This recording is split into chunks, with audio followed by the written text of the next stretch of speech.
Good evening. Welcome to Phoenix Trading. This is Prasanna, and we were seeing the Nifty weekly outlook now.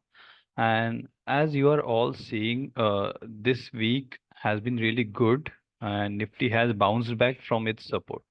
सो जब जब हमें यहाँ पे एक निफ्टी में गिरावट मिलती है कि बहुत लोग बहुत ज़्यादा इमीडिएटली निगेटिव हो जाते हैं एंड बहुत सारे जो ट्विटर अकाउंट्स है या फिर वो नॉइज़ है या फिर न्यूज़ चैनल है सब बोल रहे थे कि मार्केट अब बहुत गिरेगा, करेक्शन चालू होगी। And FII is already on a constant selling basis. आज शायद उन्होंने कुछ कल शायद उन्होंने कुछ कैश में परचेस किया था। बट जैसे देखा जाएगा तो एक it just a pre election results, एक जो अनस्टेबिलिटी थी मार्केट में वही प्ले आउट हो रही थी। एंड ऐसे टाइम पे कभी भी मार्केट वन वे मूव नहीं देता।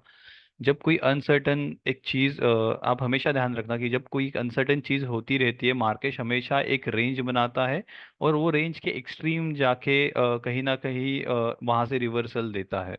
सो एक फॉर एग्जांपल कि अगर सपोजिटली ऐसे कोई एक रेंज मार्केट ने बनाई है तो मार्केट अगर यहाँ पे चलता होगा तो एक मूव यहाँ पे दे देगा, वो दिखा देगा कि शायद ब्रेकआउट यहाँ से हो चुका है या फिर कोई ऐसे अपवर्ड मूव दे देगा। और जब लोग यहाँ पे एक लॉन्ग करने की कोशिश करेंगे वो यहाँ से रिटर्न करके बहुत स्पीड में नीचे चला जाएगा, बहुत स्पीड में, ताकि किसी को चांस ना मिले कुछ करने के लिए, सोचने के लिए भी। और जब यहाँ पे वो एक ब्रेक डाउन वाला एक सिनारियो बना देगा, यहाँ पे थोड़ा टाइम स्पेंड कर देगा और जब लगने लगेगा ऐसे कि अब ये गया, अब वो कुछ नहीं हो सकता, अगेन वो रेंज में एंटर होके उसके रेंज के अपर साइड में जाने की कोशिश करता है। So this is a very normal behaviour of the market. जो चार्ट को सही तरीके से पढ़ते हैं तो उनको ये शायद पता होगा कि ऐसे टाइम में क्या हमें करना चाहिए। तो डेफिनेटली मार्केट के लिए ये जो मैंने एक रे पैरेलल चैनल एक बनाया है जिसका एक आपको दिख जाएगा कि 50% जो नीचे का 50% है वो शायद थोड़ा सा एक बेरिश जोन होता है और जो ऊपर का होता है वो बुलिश जोन होता है। अब मार्केट ने यहाँ पे आपने अगर नोटिस किया होगा जब से चैनल चालू हुआ है मार्केट यहाँ पे हमेशा एक सपोर्ट लेता है। सेकेंड टाइम, यहाँ पे third time, fourth time, fifth time and the six time. So ये जो वीकली बेसिस पे जो एक ट्रेंड लाइन बनती जा रही है वो एक कहीं ना कहीं आपका एक सपोर्ट का काम करी है। बट अगर इसको मैं अगर डेली टाइम फ्रेम पे देखूंगा तो आपको समझ में आएगा कि कैसे यहाँ पे थोड़ा सा एक शॉर्टर्स को ट्रैप किया गया था। ठीक, यहाँ पे मार्केट ने क्लियर ब्रेकडाउन दे दिया।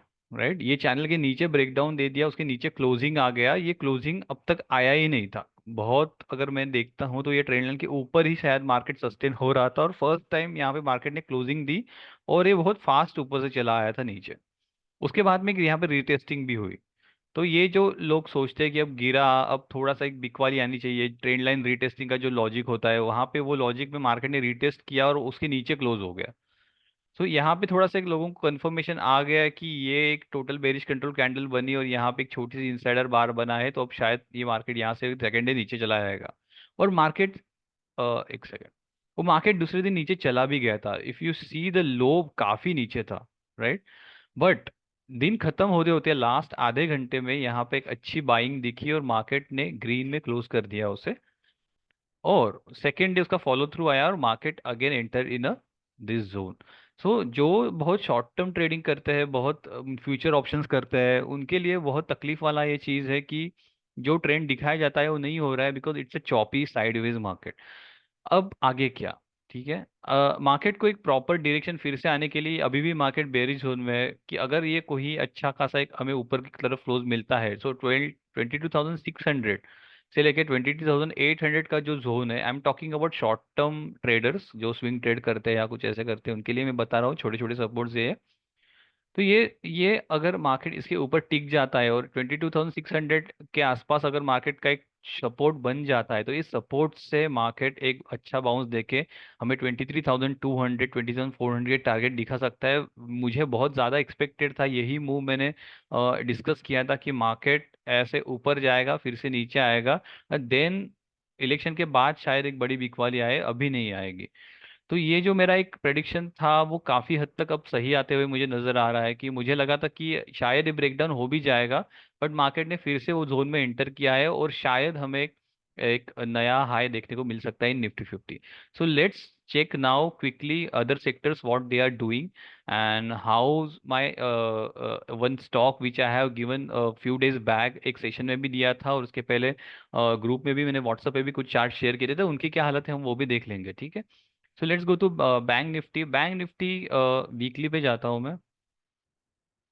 काफी अच्छा जा रहा है bank Nifty, like it's taking this kind of support and एक ऊपर भी रेजिस्टेंस है, अगर ये रेजिस्टेंस तोड़ देता है तो वैसे भी पीएसयू बैंक्स अच्छे कर ही रहे हैं एंड प्राइवेट बैंक्स भी अभी शायद उनके अच्छे अच्छे वैल्यूएशंस पे अवेलेबल है। तो एक एक अच्छी मूवमेंट बैंक निफ्टी में हमें देखने को मिल सकती है। मैं यहाँ पे एक मूविंग एवरेज लगाता हूँ, 30 डे मूविंग एवरेज बेस के लिए शॉर्ट टर्म उसका एक सपोर्ट हमें मिल सकता है। तो ये है 32 वीकली मूविंग एवरेज। तो बैंक निफ्टी उसके आसपास ही इर्द गिर्द ही घूम रहा है एंड ये अच्छी बात है कि उसके नीचे एक ज़्यादा डेविएशंस पे नहीं है bank Nifty. So it's a अब देखा जाएगा तो it's a fair valuation in banking stock, तो कोई एक्सपेंसिव नहीं है, दो इट्स अच्छी रन हमें देखने मिली है यहाँ से। सो लास्ट मई मंथ से अभी तक के मई मंथ में like it's a 1 year now and bank Nifty has given around 47% returns. So index का इतना चलना काफी बढ़िया है एंड इसमें पार्टिसिपेशन मोस्टली पीएसयू बैंक्स का हुआ है। आईटी सेक्टर में जैसे मैंने याद होगा आपको कि मैंने कप एंड हैंडल ड्रॉ किया था लास्ट टाइम, अभी मैंने थोड़ा सा डिलीट किया उस चीज़ को। बट मुझे एक्सपेक्टेड था कि कप एंड हैंडल बन के शायद बैंक एक आईटी सेक्टर एक अपवर्ड मूव दे सकता है एंड वैसे ही हुआ कि कुछ वीक से जो गिरावट हो रही थी, यहाँ पे गिरावट हुई, यहाँ पे एक बड़ी कैंडल बनी, यहाँ से एक थोड़ा सा कंसोलिडेशन होके ब्रेकडाउन मिला। अब वो गिरावट थोड़ी रुक गई है और लास्ट 4 to 5 वीक से कोई नया लो नहीं बना है इस इंडेक्स में।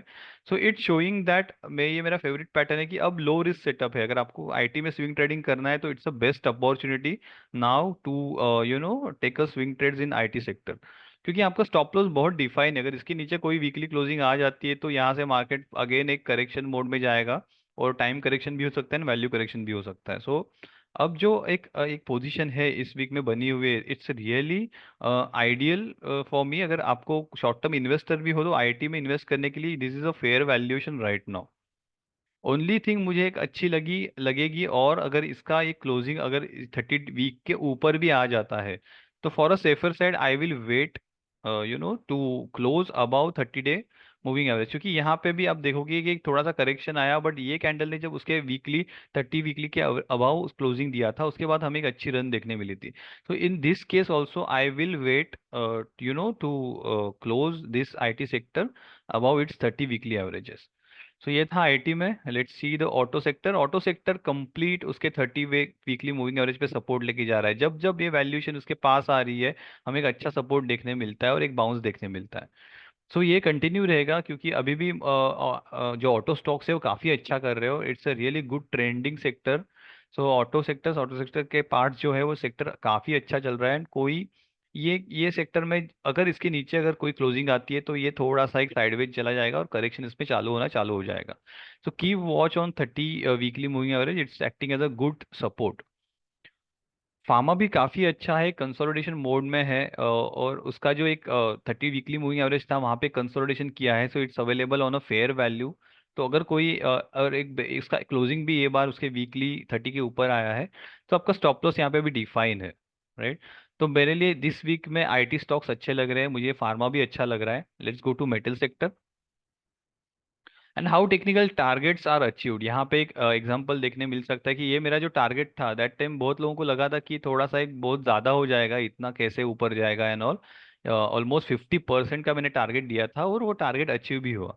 सो ये टारगेट मैंने कहाँ से लिया था तब भी मैंने एक्सप्लेन किया था, ये अभी का स्टडी आप देख सकते हो कि ये जो एक कंसोलिडेशन नैरो एक पैटर्न बना था यहाँ पे, एक बहुत ज़्यादा वीकली बेसिस पे कंसोलिडेशन बना था और यहाँ पे 2-3 बार रेजिस्टेंस भी टेस्ट होके एक अच्छा ब्रेकआउट गैप के साथ मिला था। ये सब सारी चीजें जब होती है तब काफी अच्छी सेक्टर में मूव देखने मिलते हैं। और देखोगे कि ये जो रेंज था, एक बड़ा रेंज जो बना था, बस वही रेंज मैंने यहाँ पे रख दिया और ये टारगेट हमें अभी इस वीक में देखने मिले। तो अब मेटल सेक्टर में शायद मैं अभी जो ट्रेंडिंग है वो तो चलता ही रहेगा, बट जो मेरे टेक्निकल टारगेट्स थे वो मेटल सेक्टर में आए हैं, तो अब मैं कोई नई पोजीशन इस पॉइंट पे तो अभी नहीं लूंगा।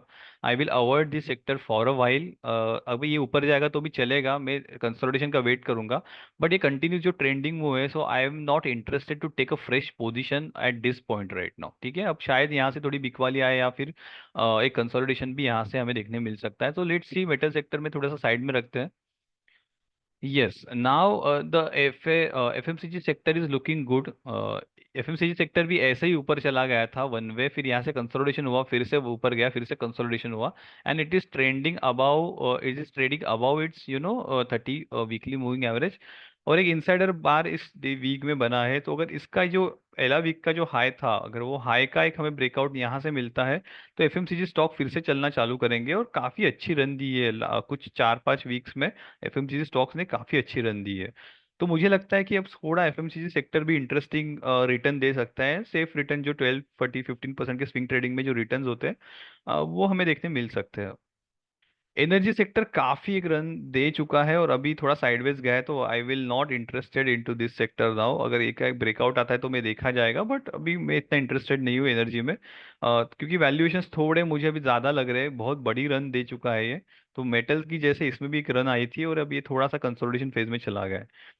स्मॉल कैप अगर देखा जाएगा तो एक बीच में अच्छा एक खासा गिरावट आया था, जिसने सबको डरा भी दिया था, मेरे भी काफी स्टॉप लॉस हिट हो गए थे, बट अगेन जो सिस्टम है वो सिस्टम है। मैंने फिर से नए ट्रेड लेना चालू किया, एंड अब वो उसके ऊपर जो प्रीवियस आया था उसके ऊपर जाके स्मॉल कैप मिड कैप दोनों ने क्लोजिंग दी है। If you are seeing the Nifty mid cap also, it close at all time high this week, right. So ये this is mid cap 400, this is small cap 250, ये दोनों से index indices ने अच्छा एक रिटर्न दिया है। पीएसयू बैंक्स के बारे में क्या ही बोले, कि हर एक जो मैं रेजिस्टेंस रखे रखे जा रहा हूँ उसको हर रेजिस्टेंस के ऊपर जाके वो क्लोज देते जा रहा है। एंड यहाँ पे मेरे खाली दो ही ट्रेड, एक आईडीबीआई बैंक और एक महाराष्ट्र बैंक, ये जो मेरे लॉन्ग टर्म ट्रेड है वो काफ़ी मैं पकड़ के रखा हूँ अलग अकाउंट पे। एंड वो मैं रन करते जाऊंगा जब तक मुझे ऐसे कोई selling signal PSU bank sector में नहीं दिखते, तब तक मैं उसको प्रॉफिट राइड करूंगा। तो ये था small cap, again small cap sector ये अच्छा कर रहा है। तो ये थे इंडाइसेस, एंड काफ़ी अच्छे स्विंग ट्रेड हम कर रहे हैं। जो मेरे स्टूडेंट्स है या फिर मेरे सब्सक्राइबर है, they are quite happy, they are trading very safe, बहुत सही जा रहा है। एंड लास्ट कुछ वीडियो के बाद मुझे कोई नए सब्सक्राइबर भी बहुत ज़्यादा मिले हैं, दे आर ऑल्सो हैप्पी। जैसे आईआईएफएल सिक्योरिटीज में जो बोला था एक ट्रेड कि वो कैसे प्लान किया था, लुक एट दिस। इसका टारगेट अभी आना है, ये जस्ट अभी रन उसकी चालू हुई है। तो यहाँ पे भी एक अच्छा राउंडिंग बॉटम बना था, ये मैंने लिखा है यहाँ पे, this is a rounding bottom. फिर जो ब्रेकआउट आया था वो आफ्टर 3 इयर्स आया था। जैसे मैं यहाँ पे ये बात क्यों बोल रहा हूँ कि how you will develop conviction on your own trades, right. खुद के ट्रेड पे कन्विक्शन होगा तो डर नहीं लगेगा, and still stop loss is in your hand. FNO के जैसा नहीं है कि एक ही दिन में आपका पूरा कैपिटल वाइप आउट हो गया। यहाँ पे आपको एम्पल टाइम मिलता है स्विंग ट्रेडिंग में टू एडजस्ट योर पोजीशन। अगर आपको लगता है कि ज्यादा पोजीशन साइजिंग एक्साइटमेंट में ले ली है, तो 1-2 दिन के बाद आप काट भी सकते हो उसे, या फिर ऐसे कुछ नहीं है कि 20 तक का वो दूसरे दिन गिर जाए, राइट। एंड गिरेगा तो भी आपके पास जितना पैसा है उतना ही आप ट्रेड लेने वाले हो, ऐसे नहीं कि मार्जिन पे आप ट्रेड कर रहे हो। So there are ample lot of advantages of swing trading. तो ये ब्रेकआउट था यहाँ पे एक ऑल टाइम हाई जो उसने ब्रेक किया विद वॉल्यूम। उसके बाद एक गिरावट आई, यहाँ पे गिरावट सस्टेन हुई। गिरावट पे मैंने नहीं लिया था trade, because I want to check, ये 30 के नीचे ट्रेड कर रहा था, तो मुझे चेक करना था कि ये क्लोजिंग ऊपर दे। जैसे मैंने कहाँ पे आपको बताया लास्ट सेक्टर में कि एफएमसीजी में मुझे ऐसे लग रहा है, या फिर फार्मा में मुझे ऐसे लग रहा है कि ये 30 वीक के ऊपर क्लोजिंग दे तो अच्छा होगा, तो वैसे ही यहाँ पे मैंने वेट किया। और if you are seeing the chart, मैंने 142 पे ये ट्रेड दिया था कि लो करके, राइट। तो ये 142 पे हमारा ट्रेड एग्जीक्यूट हुआ अराउंड दिस। उसके बाद एक अच्छा खासा उसने रन दिया है, एंड अभी अराउंड 18% रिटर्न हमें सिर्फ एक महीने के अंदर मिला है। So this is a power of swing trading, power of reading charts, and इससे बहुत सारे सीक्रेट्स है। Those you want to learn you can join. एक नई बैच अभी ऑलरेडी चालू हुई है दिस वीक में, and the students are quite excited. And आपको भी अगर सीखना हो ये सब चीज़ें तो आप भी सब्सक्राइब कर सकते हो। So yes, there are multiple trades. अब कुछ मैं ज़्यादा डिस्कस नहीं करूंगा इस चीज़ के बारे में। एक टीसीआई मैंने शायद दिया था, वो भी एक देख लेते हैं, transport corporation of India. Same चीज़ है कि एक अच्छा खासा पैटर्न यहाँ पे बन रहा है, which we can say the inverted head and shoulder pattern यहाँ पे था।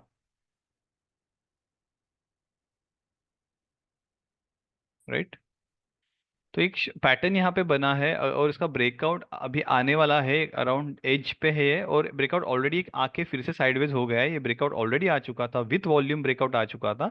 तो ये सारी जो अपॉर्चुनिटी है, दिस इज ओनली अपॉर्चुनिटी, क्योंकि यहाँ पे एक छोटा सा एक शोल्डर बन चुका है ऑलरेडी, राइट।